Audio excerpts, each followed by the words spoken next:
जय सिया राम भक्तों, आप सभी का एक बार फिर से स्वागत है हमारे भक्ति चैनल पर।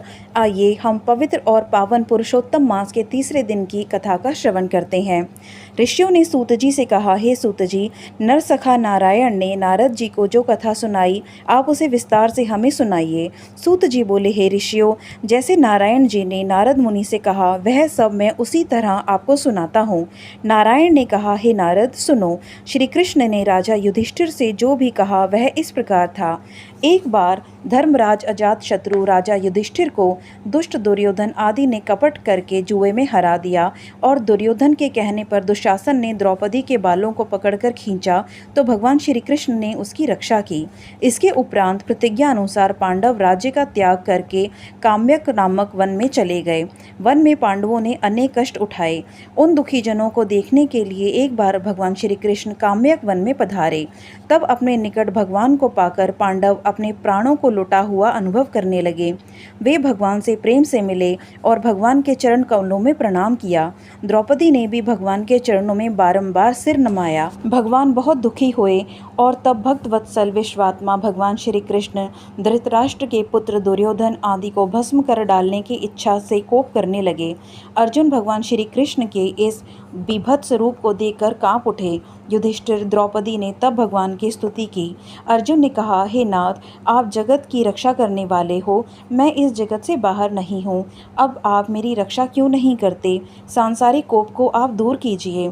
आप तो इन सारी बातों को जानते ही हैं। हे प्रभु, मैं आपके चरणों में प्रणाम करता हूँ। श्री नारायण कहने लगे कि इस तरह अर्जुन के करबद्ध विनती एवं बारंबार प्रणाम करने पर भगवान श्री कृष्ण ने अपने क्रोध को त्याग दिया। सूत जी कहने लगे, हे ऋषियों, तब पांडवों ने भी संतोष माना और उनके भयभीत मुख फिर से खिल उठे। श्री नारायण बोले कि फिर अर्जुन ने भगवान श्री कृष्ण से ठीक इसी प्रकार प्रश्न किया जो आपने मुझसे किया है। तब श्री कृष्ण ने 2 घड़ी ध्यान किया और पांडवों के हित के लिए इस प्रकार वचन बोले। श्री कृष्ण ने कहा, हे राजन, आपने यह अनोखा प्रश्न किया, इसका उत्तर देने में मैं स्वयं को समर्थ पाता हूँ। चैत्रादि मास, टूटे हुए पक्ष, नाड़ियाँ, याम, त्रियाम, ऋतु, मुहूर्त, अयन, उत्तरायण, दक्षिणायन, वर्ष, युग, अंत और इनसे भी परे नदी, समुद्र, झील, कुएं, बावड़ी, पल्लव, निर्झर, लता, वृक्ष, औषधि वृक्ष, बांस वृक्ष, वनस्पति, पुर, ग्राम, नगर, पर्वत आदि सबके सब मूर्तिवान हैं और सब अपने अपने गुणों के कारण ही पूज्य हैं। इन सब में कोई भी अपूज्य और स्वामी रहित नहीं है। हे पांडुपुत्र, इनमें एक समय अधिक मास की भी उत्पत्ति हो गई। सब लोकों में लोग उसे अनाथ, स्वामीहीन, निंदनीय, अपूज्य और मलमास, रवि संक्रांतिहीन आदि नाम से पुकारते थे। शुभ कर्मों के लिए इसे त्याज्य कहकर निंदा की गई।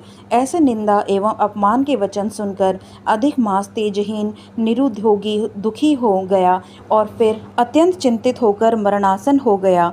तब अंत में किसी प्रकार अपने मन को समझाकर वह मेरी शरण में आया।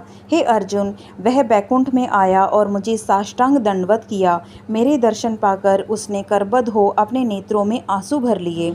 यह कथा यहीं पर समाप्त होती है। आगे की कथा का श्रवण हम अगले अध्याय में करेंगे। धन्यवाद।